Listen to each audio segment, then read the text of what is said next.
Hi and welcome to General Sports Podcast. We are talking about Manchester United today, after just talking about Manchester City. So, Manchester United, 3, 2, 1. Oh, the time's already started, so let's go.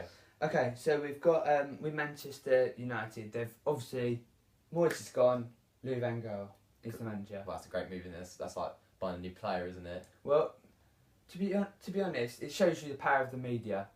Moyes got absolutely destroyed, and that's what your football fan reads. Opens the newspaper and sees Moyes getting destroyed and destroyed. And then they talk about that with their friends, and he just gets more and more criticised. But with Louis van Gaal, he's been dressed up as this world-class manager who's a power horse in Europe, and he's going to do really well for them. But for me, hasn't done anything for an actual club side for quite a long amount of time. I think he will put Manchester United back on the map again. Though I think it's inevitable that he does. He's got You needed a bigger character at Manchester United. Yeah, David Moyes wasn't a big enough, imposing character when it came to the big games. And trying to come off the back of Sir Alex Ferguson. I mean, that's going to be a tough job for anyone. And I think now that transition era is over, and David Moyes didn't bring the best players in Fellaini. It is a new era with Luke Shaw coming in. I mean, but Evra and Vidic also leaving. Some of the old boys leaving the club. Also, Rio Ferdinand left on a free to QPR as well.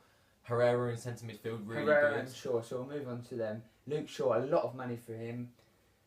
Is it too soon for Luke Shaw? I think he's Manchester United look at him as a player who's going to just be like Evra, sit in that defence for the next 10 years. Herrera, a lot of people think that's overpriced, but I think Manchester United need to get players in and they need to get their business done. Yeah, especially with Michael Carrick out for a couple of weeks at the start of the season as well. I mean, him, they got Cleverley in the middle, Darren Fletcher and Fellaini. It's not the strongest. Vidic, a brilliant player a few seasons ago, fantastic, one of the best centre-backs in the world, but lost it.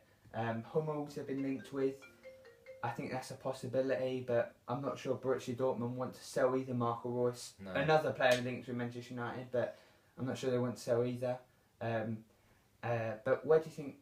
I think after 7th place finished on, where do you think they finished? I think 4th. I think 4th for Manchester United would be good. I think they'll get into Champions League football. They'll be back on the map, get that money back in, and next year they'll really splash out. I mean, Vidal's been linked the whole year, the whole summer even. And I think next year could be the year to bring in that big player for Manchester United. Yeah, for me it's funny in the Premier League. I think there's a few different battles going on. I think it's a three-horse race for the title with Man City, Chelsea, and Arsenal.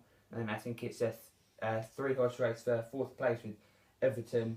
Four-horse race: Everton, Tottenham, Manchester United, and Liverpool. Yeah.